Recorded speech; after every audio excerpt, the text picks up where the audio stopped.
funds.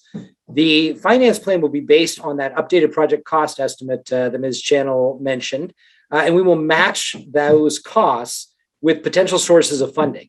Those sources include the $30 million in annual funding available for urban mobility projects under HB 2017, as well as other funding sources such as toll revenue, federal formula funds, and federal discretionary grants.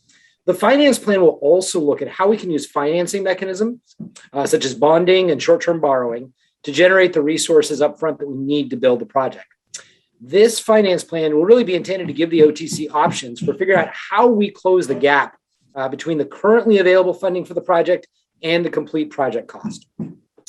One thing I should note is that the Oregon Constitution, as you're probably well aware, has what we call the highway restriction.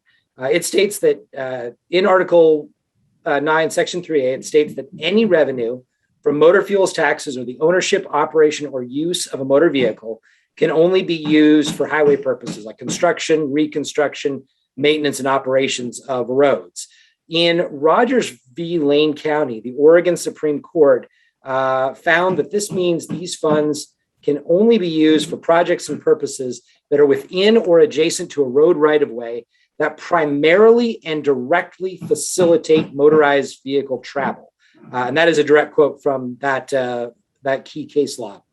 Under this constitutional provision, that means that ODOT can use state highway fund resources, which would include both the taxes provided under HB 2017 and revenue from congestion pricing that is done on the freeway for both the I-5 mainline improvements and the road, bicycle, and pedestrian connections across the freeway. However, this provision could limit our ability to pay for certain elements that are not for transportation purposes, which could include elements of the highway covers that provide land for buildings.